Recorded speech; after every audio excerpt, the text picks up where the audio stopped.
तारा है सारा जवाना श्याम हमको भी तारो।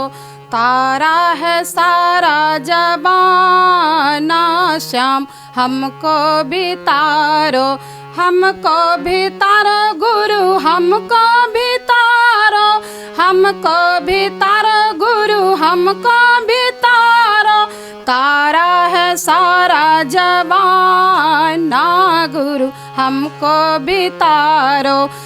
बड़ा नीक लागे बड़ा नीक लागे साहब भैया के बानी। बड़ा नीक लागे हरिंदर भैया के बानी। बड़ा नीक लागे नहीं कोनो भेदभाव हो। नहीं कोनो भेदभाव नहीं कोनो जाति। बड़ा नीक लागे बड़ा नीक लागे साहब भैया के बानी। बड़ा नीक लागे होठों से छू लो तुम मेरा गीत अमर कर दो। होठों से छू लो तुम मेरा गीत अमर कर दो। बन जाओ मीत मेरे संगीत अमर कर दो। डॉक्टर रोशन कुमार जी को मैं बारंबार धन्यवाद देती हूँ कि वो मुझ तक आए, मेरा इंटरव्यू लिए। और उनका भी यही है कि जो भी गाने वाले हैं जो अपने घर में कैद हैं उनसे भी बात करके उनको भी दर्शक के बीच लाया जाए। इसके लिए मैं बारंबार उनको धन्यवाद देती हूँ। और मुझे बहुत अच्छा लगा कि वो मेरे घर तक आए और हम जो सीखते हैं उसमें भी उन्होंने प्रोत्साहन दिया कि नहीं मैम अच्छा हैं, आप सीख रही हैं, ये बहुत अच्छी बात है, आप गाते रहें और आपसे और लोगों को प्रेरणा मिले जो ये सोचते हैं कि अब तो शादी हो गई, मैं क्या करूं, संभव नहीं है। ऐसा मन में विचार न करके अपनी सफलता की तरफ बढ़ते रहें। उनका this video is sponsored by Khagendra Vaibhav hospital, जहां हो कान नाक और गले का बेहतर इलाज in association with doctor Roshan Kumar ENT specialist. नमस्कार दर्शकों, केवी स्टूडियो एंड केवी टीवी के सभी दर्शकों को मैं हार्दिक अभिनंदन स्वागत करता हूं अपने प्रोग्राम कहता समस्तीपुर बढ़ता समस्तीपुर में। और आज जो हमारी गेस्ट है अनीता कुमारी मैम, जो विगत 20 सालों से हमारे जो भक्ति सॉन्ग होते हैं और ख़ास करके शिव चर्चा के लिए जानी जाती हैं। हमारे ज़िले में एक विशेष इनका ओहदा है और संगीत के क्षेत्र में, क्योंकि बॉलीवुड भी है भोजपुरी, बट इन्होंने जो एक भक्तिवाद को बढ़ावा दिया है अपने संगीत के माध्यम से। तो भक्ति की शक्ति के साथ साथ मैम का ये छोटा सा साक्षात्कार और जानेंगे शिव चर्चा के जो कलाकार होते हैं उनकी संघर्ष से लेकर सफलता तक की कहानी। अनीता मैम, बहुत बहुत स्वागत है आपको हमारे प्रोग्राम में। मैं चाहता हूं कि सबसे पहले आपका एक छोटा सा परिचय हो जाए, क्योंकि लाखों दर्शक हमें हमारे माध्यम से आपको देख रहे हैं। हेलो, मैं अनीता कुमारी हूँ। शिव चर्चा में जब मैं जाने लगी तो वहाँ भक्ति भजन भाव होता था और वह देखकर मेरे अंदर एक प्रेरणा जगती थी कि हम भी भजन गावें, हम भी अपना गुरु के चरणों में अपना समर्पित भाव दिखावें। लेकिन मेरे पास ऐसी कोई कला नहीं थी, सिर्फ एक इच्छा थी कि हम गावें। अच्छा मैम, जब आप भक्ति भाव में जाती थी या शिव चर्चा देखती थी जब छोटी थी, तो आपका भी बहुत मन करता था कि हम भी गाएं और हम भी मतलब भगवान के लिए गाएं। तो पहली बार आपने कब गाई थी और कहाँ गाई थी भक्ति के लिए गाना? महाशिवरात्रि के दिन दलसिंह सराय गुरुधाम मंदिर है थाना के पास, उसी में मैं पहली बार भक्ति सॉन्ग महादेव गुरु के चरणों में गाई थी। महादेव गुरु गुरुदेव के चरणों में मैम जब आप शिव चर्चा गाती हैं तो मुझे पता है कि शिव जी के गाने पे दुनिया झूमने लगती है। और जब आप गाने गई थी वो भी पहला गाना, तो आपके घर वाले या आपके मम्मी पापा या आपके सास ससुर का क्या भाव था?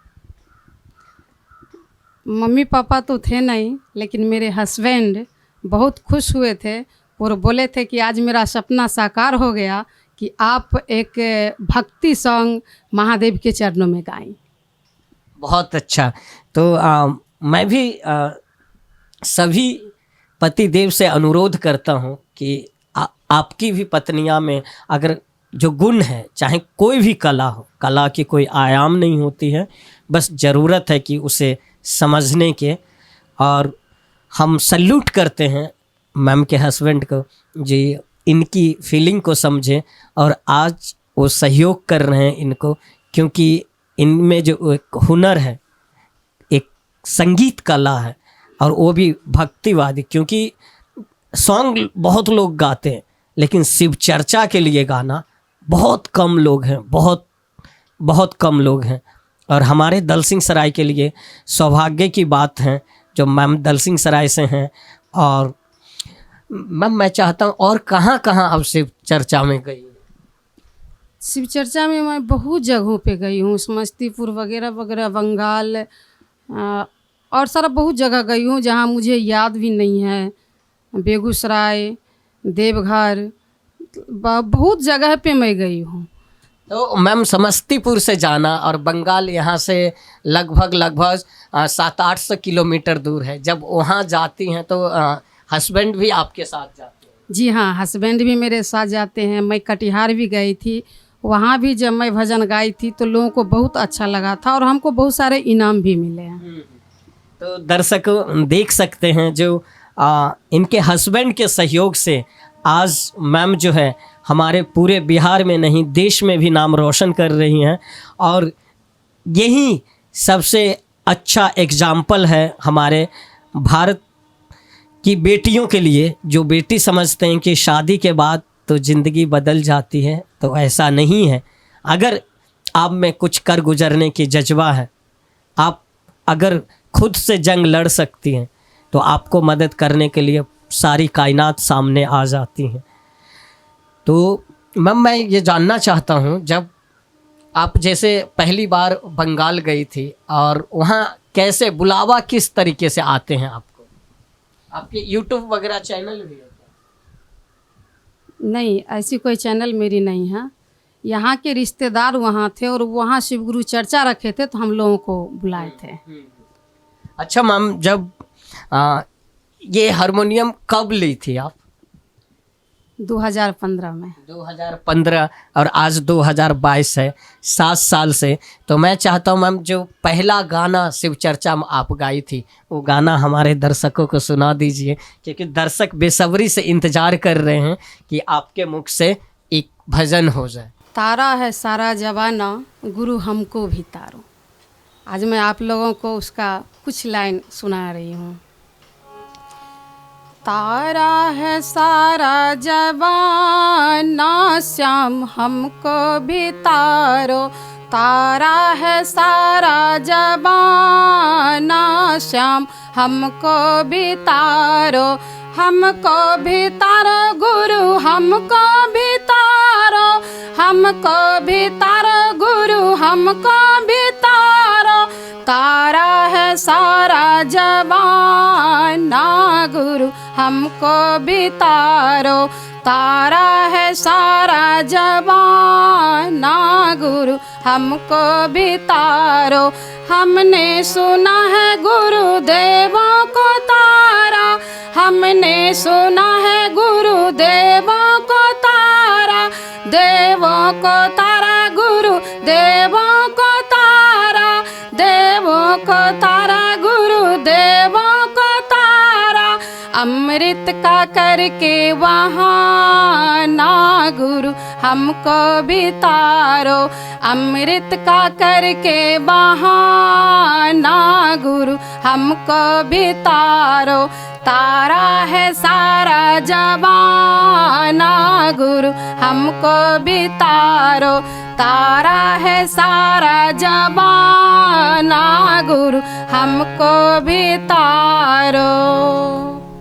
बहुत अच्छा, बहुत अच्छा। तो दर्शकों, मैं भी उम्मीद करता हूं कि आपको ये मैम का आवाज़, इतनी सुरीली आवाज़ आपको भी पसंद आई होगी। तो प्रोग्राम को अब आगे ले चलते हैं और भी कुछ जानते हैं। मैम, ये जो संगीत का जो गाना, शायद आप बचपन से गाती हैं क्या? नहीं, जब मैं इस चर्चा में जाने लगी उसके बाद। तो शादी के बाद या पहले से? नहीं, शादी के बाद। शादी के बाद, अरे वाह। तो शादी के बाद आप शिव चर्चा में जाने लगी, तो मैम आप कहीं से सीखी भी हैं क्या, या खुद से प्रैक्टिस कर रही हैं, या कहीं से सीखी आप? नहीं, हम अभी भी सीख रहे हैं। जी हाँ। खुद से सीख रहे हैं? नहीं, अच्छा। मेरे गुरु हैं। अच्छा। उनसे हम सीख। क्या नाम है गुरु का? ऐसे मैं 2-3 गुरु से सीखी हूँ, लेकिन अभी जो गुरु से मैं सीख रही हूँ उनका नाम श्री राम पौदार जी है। तो अगर ये वीडियो देख रहे हैं श्री राम पौदार जी, तो मैं तहे दिल से आपको धन्यवाद कहता हूँ, क्योंकि आप गुरु चाहे किसी भी क्षेत्र का हो, गुरु तो गुरु होता है, और शिष्य पे उनकी मेहरबानी होगी तभी कोई भी शिष्य का सपना साकार हो सकता है। मैम, मैं एक चीज़ और जानना चाहता हूँ, शादी के बाद संगीत क्षेत्र में आना, और क्योंकि बहुत सारे लोग घर में ही उलझ जाती हैं, मेरी भी भाभियाँ हैं और भी लोग होती हैं, तो कहते हैं कि घर के काम से फुर्सत नहीं है, तो मैं आगे क्या करूं, कैसे करूंगा, लेकिन आप इन चीज़ों को कैसे मैनेज करती हो? जब इंसान के अंदर जज्बा हो तो वो लाइफ में सब कुछ कर सकते हैं, क्योंकि असंभव कुछ भी नहीं है।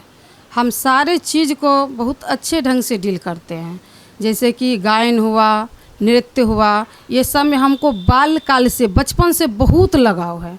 बहुत लगाव होने के वजह से हम इस चीज़ को कभी भूले नहीं, और फिर मेरे हस्बैंड को भी संगीत से बहुत लगाव है, इसलिए उनकी इच्छा थी कि हम हारमोनियम सीखें, कुछ गावें, कुछ करें। इसके लिए कभी हमको रोके वो नहीं है, प्रोत्साहन करते हैं, और मेरे अंदर खुद का भी इच्छा था कि हम गायन करें। मैम, बहुत सारे आपको लड़कियां, बालिकाएं, दीदियां देख रही हैं आपको, तो आप उनको क्या संदेश देना चाहेंगे? इंसान को लाइफ में करना चाहिए, जिस क्षेत्र में भी उनका मन लगे, जो भी उनके अंदर कला निखरने की उनको लगे कि निखर सकता है। अभी अपने आप को कभी ये ना समझे कि अब शादी हो गई, बच्चे हो गए, फिर मैं कैसे मैनेज करूं। ऐसा कुछ सोचने की ज़रूरत नहीं है, क्योंकि इच्छाएं हैं, जज्बा हैं, तो असंभव कुछ भी नहीं है। वो चाहें तो शादी के बाद भी बच्चे का परवरिश करते हुए, ससुराल वालों को देखते हुए अपनी कला को वो विकसित कर सकती हैं। बहुत अच्छा मैम। मैम, मैं चाहता हूँ कि कुछ क्योंकि हम लोग भोजपुरी से भी बिलोंग करते हैं, अगर आप कोई भोजपुरी गाना गा पाएँ, क्योंकि बहुत सारे श्रोता हैं भोजपुरी हमारे। ठीक है, बिल्कुल, मैं भोजपुरी सॉन्ग गाने की कोशिश करती हूँ।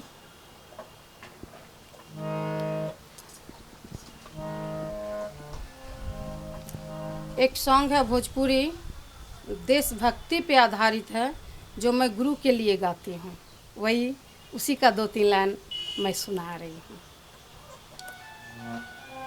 बड़ा नीक लागे, बड़ा नीक लागे साहब भैया के बानी, बड़ा नीक लागे हरिंदर भैया के बानी, बड़ा नीक लागे। नहीं कोनो भेदभाव हो, नहीं कोनो भेदभाव, नहीं कोनो जाति, बड़ा नीक लागे, बड़ा निक लागे साहब भैया के बानी, बड़ा निक लागे हरिंदर भैया के बानी, बड़ा निक लागे। यही दुनिया में शिवा भाई गले गुरु, यही दुनिया में शिवा भाई गले गुरु, साहब भैया बनी गले देखा शिव के शीशे, साहब भैया बनी गले देखा शिव के शीशे, गुरु से दया मांगी हो,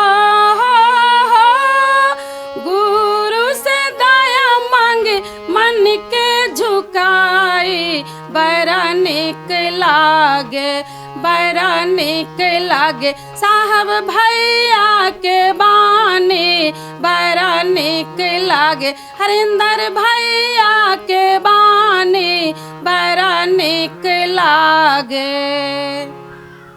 thank you ma'am, thank you. तो ये गाना हम सभी गुरुओं के लिए गाई है मैम, और मेरे भी गुरु अगर देख रहे हैं ये वीडियो तो मैं उम्मीद करता हूँ कि आपको बहुत अच्छा लगा होगा। मैम ये दलसिंह सराय ससुराल हुई, आपकी मायका कहाँ हुआ? मायका सिमरी हुआ। अच्छा अच्छा। तो मैम जब मैं थोड़ा सा ये जानना चाहता हूँ, जो आपको सबसे ज़्यादा इंस्पायर कौन लोग करते हैं इन सब चीज़ों के लिए, आप किन से प्रेरित होते हैं? इस चीज़ के लिए तो मेरे हस्बैंड ही हमेशा प्रोत्साहन देते हैं। मेरे पास 2 बच्चे हैं, उनको भी संगीत से बहुत लगाव है, क्योंकि मैं घर में गाती हूँ, तो वो भी काफ़ी मतलब हमको प्रोत्साहन देते हैं कि नहीं माँ आपको गाना चाहिए, आप गाइए, आप अपने गुरु के चर्चा में भी जाइए। और अभी तो वो हमको देखकर वो दोनों बच्चे भी सीखने लगे हैं। ऐसे मेरे बड़े बच्चे अभी सॉफ्टवेयर इंजीनियर हैं, लेकिन टाइम निकाल के वो भी हारमोनियम सीखते हैं और इसे डिग्री ले रहे हैं। अभी वो 2nd ईयर का फॉर्म भी भरे हैं। अरे बहुत अच्छा। मैम हमारे टाइम में या आपके टाइम में जो एक बदलाव आई है भोजपुरी गाने के क्षेत्र में, कुछ गाने ऐसे होते हैं जो समाज के लिए शोभनीय नहीं हैं, जो हम बहुत सारे ऐसे गाने आज के डेट में बच्चे जो संगीत के क्षेत्र में कूदते हैं और उनके सपने होते रातों रात सुपरस्टार बन जाना। तो मैं चाहता हूं कि जो ऐसे बच्चों को के बारे में आपका व्यक्तिगत विचार क्या है? देखिए, रातों रात सुपरस्टार बनना तो थोड़ा सा मुश्किल होता है। कुछ ऐसे लोग होते हैं जिनके पास गॉड गिफ्ट होता है, तो वही रातों रात स्टार बन सकते हैं, नहीं तो इसके लिए मेहनत तो करना पड़ता है। बिना मेहनत का संभव नहीं है, संघर्ष करना पड़ता है। मैम हमारी सुरों की कोकिला लता मंगेशकर जी अब तो स्वर्ग सिधार गई, मैं चाहता हूँ उनके प्रति आपका कोई व्यक्तिगत विचार। देखिए, वो हमारे देश के सम्मानित व्यक्ति थे और उनके बहुत सारे गाना से, भजन से मेरे अंदर भी एक प्रेरणा जगती थी कि काश मैं भी उनके तरह गा पाती, बन पाती, लेकिन ऐसा तो मैं कर सकती नहीं हूँ। तो हमें लगता है कि उनके पास जो गॉड गिफ्ट था वो तो सबके पास होता नहीं है, लेकिन वो मेरे आदर्श हैं, मेरे लिए पूजनीय हैं, वंदनीय हैं। मैं बार बार उनके श्रद्धा में अपने सर को झुकाती हूँ। बहुत अच्छा। मैम मैं चाहूँगा जो कोई हिंदी सॉन्ग भी हो जाए, क्योंकि सिंगार रस से आप लोग भी बहुत सारे वाकिफ़ होंगे, कोई भी हिंदी गाना हो जाए जो हमारे दर्शक सुनना चाहेंगे, आप अपने टाइम का। बालकाल से हमको सॉन्ग पता था, मतलब बहुत अच्छा लगता था। उस सॉन्ग है होठों से छू लो तुम मेरा गीत अमर कर दो। यह बालकाल से हमें बहुत अच्छा लगता था। तो मैं चाहूँगा ये गाना हमारे दर्शकों को भी अवसर प्राप्त हो आपके मुख से सुनने का। होठों से छू लो तुम मेरा गीत अमर कर दो, होठों से छू लो तुम मेरा गीत अमर कर दो, बन जाओ मेरा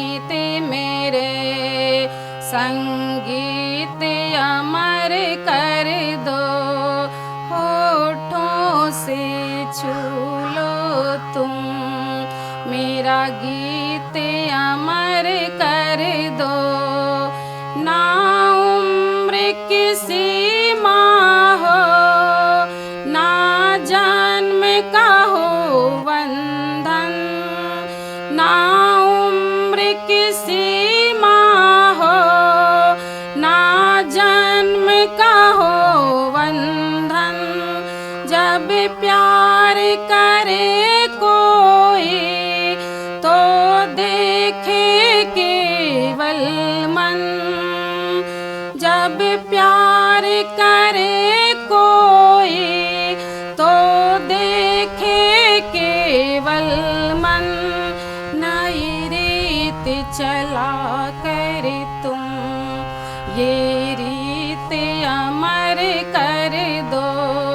होठों से छू लो तुम, मेरा गीत अमर कर दो।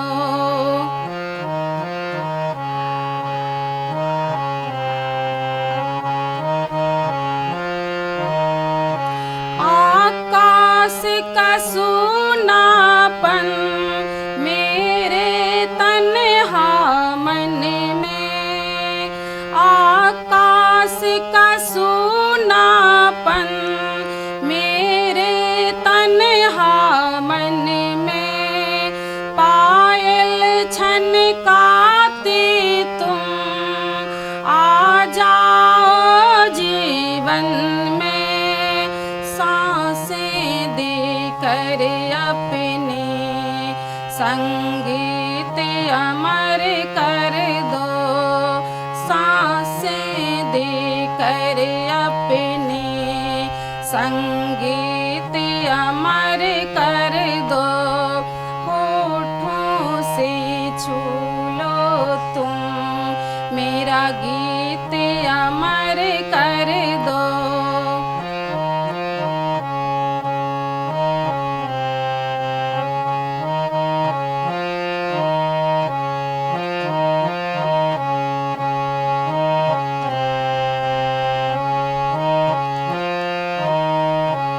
जग ने छीना मुझसे, मुझे जो भी लगा प्यारा। जग ने छीना मुझसे, मुझे जो भी लगा प्यारा। सब जीता किए मुझसे, मैं हर दम ही हारा। अपना मेरी जीत अमर कर दो, तुम हार के दिल अपना मेरी जीत अमर कर दो। होठों से छू लो तुम, मेरा गीत अमर कर दो। होठों से छू लो तुम, मेरा गीत अमर कर दो। बहुत अच्छा मैम। ऐसा लगता है कि पूरा मतलब एक जो वेव है आपका और ये गाने का जो एक सलीका है सच में शोभनीय है। दर्शकों, मैं उम्मीद करता हूँ कि आपको ये प्रोग्राम बहुत अच्छा लगा होगा और आप कमेंट्स ज़रूर करें। तो मैं अपने प्रोग्राम को अलविदा की ओर लेके चलता हूँ। दर्शकों, तो फिर मिलते हैं किसी नए कहानी में, किसी नए शख्सियत के साथ, किसी नए जगह पे। तो ये अनीता मैम का संघर्ष से लेके सफलता तक की कहानी थी, जिसमें बहुत सारे सीखने की बातें थी। कुछ हम सीखें, कुछ आप सीखेंगे। तो इसी तरीके का प्रोग्राम को आप अपना प्यार देते रहिए और आगे भी प्रोग्राम देखने के लिए आप विजिट करें हमारे Facebook page doctor Roshan Kumar. उस पेज को फॉलो करें, लाइक करें, शेयर करें और हमारे YouTube channel stars of Bihar उसे भी सब्सक्राइब करें। तो दर्शकों, अलविदा, फिर मिलते हैं। आप अपना सब ख्याल रखिएगा। धन्यवाद मैम। बहुत अच्छा लगा। डॉक्टर रोशन कुमार जी को मैं बारंबार धन्यवाद देती हूँ कि वो मुझ तक आए, मेरा इंटरव्यू लिए। और उनका भी यही है कि जो भी गाने वाले हैं जो अपने घर में कैद हैं, उनसे भी बात करके उनको भी दर्शक के बीच लाया जाए, इसके लिए मैं बारंबार उनको धन्यवाद देती हूँ। और मुझे बहुत अच्छा लगा कि वो मेरे घर तक आए और हम जो सीखते हैं उसमें भी उन्होंने प्रोत्साहन दिया कि नहीं मैम अच्छा हैं, आप सीख रही हैं, ये बहुत अच्छी बात है, आप गाते रहें और आपसे और लोगों को प्रेरणा मिले जो ये सोचते हैं कि अब तो शादी हो गई, मैं क्या करूं, संभव नहीं है। ऐसा मन में विचार न करके अपनी सफलता की तरफ बढ़ते रहें। उनका ये कहना मुझे बहुत अच्छा लगा और हम सारे दर्शक को भी धन्यवाद देते हैं जो हमको यूट्यूब चैनल पर देख रहे हैं। धन्यवाद मैम, धन्यवाद दर्शकों।